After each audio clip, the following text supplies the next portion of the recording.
기도하겠습니다. 좋으신 아버지 하나님, 날마다 우리를 인도하여 주시고 주님의 선한 길로 저희들이 살아갈 수 있도록 이끌어 주시니 감사를 드립니다. 주님, 세상이 혼탁하고 세상의 여러 소리가 들려오지만 그럼에도 우리는 온전히 주님의 때와 주님의 음성을 바르게 듣고 살아가는 저희들 될 수 있도록 도와 주시옵소서. 거짓과 세상의 선동에 미혹받지 않게 하여 주시고 날마다 깨어서 때를 분별하며 주님의 진리를 붙들고 살아가는 준비된 성도, 깨어있는 성도 되기를 원합니다. 오늘도 우리에게 이 말씀의 자리 주셨사오니 말씀을 통해서 하나님의 귀한 말씀을 듣고 주님의 선한 길을 향해 나아가는 우리 모두가 되게 하여 주옵소서. 우리 구주 예수 그리스도 이름으로 기도드립니다. 아멘. 오늘 우리에게 주신 말씀은 마가복음 14장 66절에서 72절입니다. 베드로는 아랫뜰에 있더니 대제사장의 여종 하나가 와서 베드로가 불 쬐고 있는 것을 보고 주목하여 이르되 너도 나사렛 예수와 함께 있었도다 하거늘 베드로가 부인하여 이르되 나는 네가 말하는 것이 무엇인지 알지도 못하고 깨닫지도 못하겠노라 하며 앞들로 나갈세. 여종이 그를 보고 곁에 서 있는 자들에게 다시 이르되 이 사람은 그 도당이라 하되 또 부인하더라. 조금 후에 곁에 서 있는 사람들이 다시 베드로에게 말하되 너도 갈릴리 사람이니 참으로 그 도당이니라. 그러나 베드로가 저주하며 맹세하되 나는 너희가 말하는 이 사람을 알지 못하노라 하니 닭이 곧 두 번째 울더라. 이에 베드로가 예수께서 자기에게 하신 말씀, 곧 닭이 두 번 울기 전에 내가 세 번 나를 부인하리라 하심이 기억되어 그 일을 생각하고 울었더라. 아멘. 오늘 본문 말씀은 가룟 유다의 배반으로 예수님이 대제사장 집에 끌려가게 되고 베드로는 예수님을 모른다고 세 번이나 부인하게 되는 말씀입니다.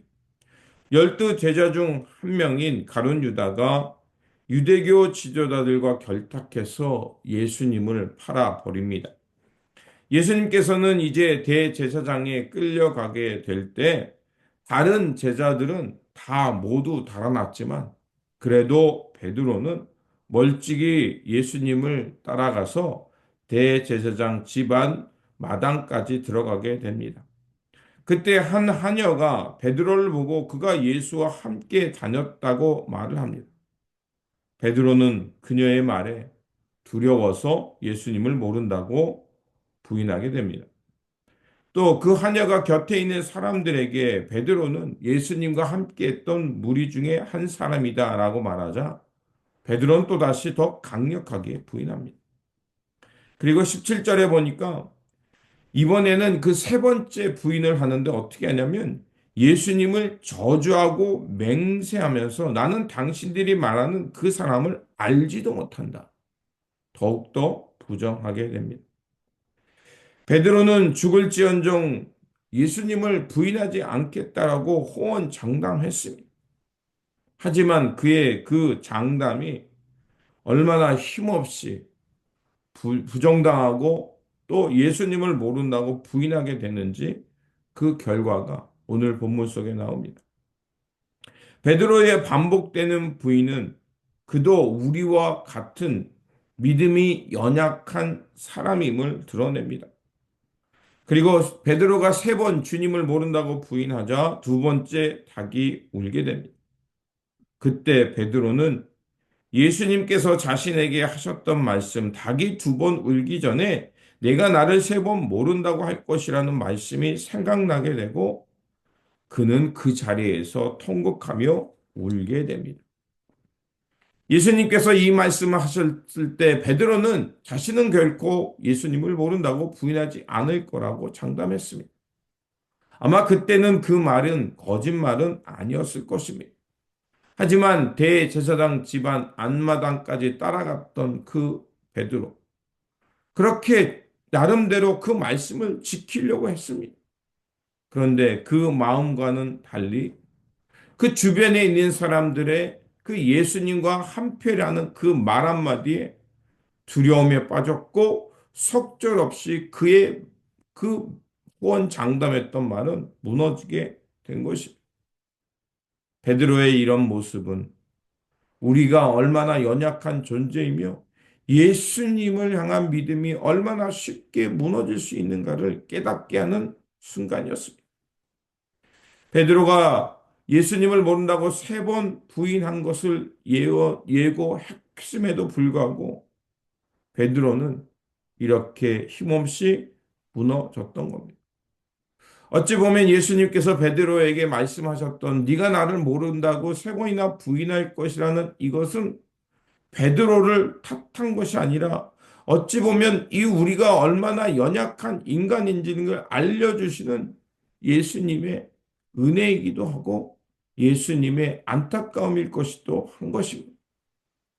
베드로는 이 사건을 통해서 얼마나 자신의 연약함과 무기력함을 깨닫고 주님의 말씀 앞에 무너진 것입니다. 그런데 복음의 역설이죠.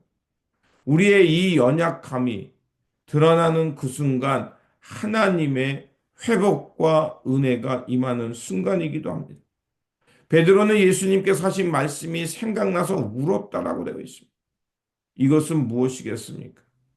그 울음 속에는 자신의 연약함과 나약함을 깨닫는 순간이었고 하나님을 의지하지 않고는 성령이 우리 안에 충만하지 않고는 하나님의 뜻을 향해 온전히 살아갈 수 없다는 것을 배우는 기회이기도 했습니다. 그래서 베드로는 이 절망과 통곡의 이 후회가 이렇게 끝나지 않는 그 계속해서 우리에게 위안을 주게 됩니다. 우리가 잘 알고 있는 대로 요한복음 21장에 예수님께서 베드로를 찾아오셔서 내가 나를 사랑하느냐라고 3번이나 물으십니다. 이 물음은 베드로를 회복시키는 물음이었고 그가 다시 일어나 제자의 자리에서 사명을 잘 감당할 수 있도록 회복해주는 그 자리까지 나가게 되는 이 베드로의 부인의 이야기입니다. 우리도 세상 속에서 믿음의 길을 갈 때 넘어질 때가 있습니다. 연약해질 때가 있습니다. 그러나 여러분, 베드로를 찾아오시고 베드로가 말씀 앞에 통곡했던 것처럼 그 자리야말로 우리가 하나님의 은혜와 하나님의 회복과 하나님의 말씀으로 다시 일어날 수 있는 회복의 자리임을 기억하시길 바랍니다. 자기의 능력에 대해서 자신 충만할 때 오히려 하나님은 일하지 않습니다. 그런데 반대로 우리가 연약함을 절감하고 하나님 앞에 매달리며 하나님의 능력을 구할 때 우리는 하나님의 역사와 하나님의 새 세상이 보게 되는 놀라운 은총을 경험하게 될 것입니다. 그러므로 우리도 베드로처럼 연약함과 또 세상 도전의 두려움 앞에서 쉽게 무너질 수 있다는 것을 기억하면서 오히려 그 실패의 자리에 찾아오시는 예수 그리스도 그리고 우리를 위로해 주시고 붙들어 주시면 다시 일으켜 주시는 그 주님의 은혜를 기억하시기를 바랍니다. 그러면 우리가 세상 도전 속에 실패하지만 다시 일어나서 예수님의 사람으로 예수님을 따르는 제자로 사명을 잘 감당하면서 끝끝내 하나님 나라에 이르는 그 주님의 백성이 될 줄 믿습니다. 이러한 믿음으로 살아가시기를 다시 한번 주님의 이름으로 축원드립니다. 기도하겠습니다. 사랑과 은혜에 충만하신 하나님, 베드로의 연약함 속에도 끝까지 사랑하시는 주님의 은혜를 깨닫게 하여 주시니 감사를 드립니다. 우리도 때로는 세상에서 연약해지고 주님의 모른다고 모른 척하며 멀리 떠날 때가 많음을 고백합니다. 그럼에도 불구하고 주님은 우리의 실패의 자리에 찾아오셨고 우리를 긍휼히 여기시며 다시 사명자로 회복시켜 주심을 기억합니다. 우리를 회복시켜 주시는 주님의 이 마음을 다시 한번 우리 마음속에 깊이 새기며 위로와 회복의 말씀을 붙들고 다시 일어나 사명을 잘 감당하게 하여 주옵소서. 그래서 하나님께서 이끌어 가시는 그 역사 속에 동참하게 하시고 주님과 동행하는 그 믿음의 사람이 되게 하여 주옵소서.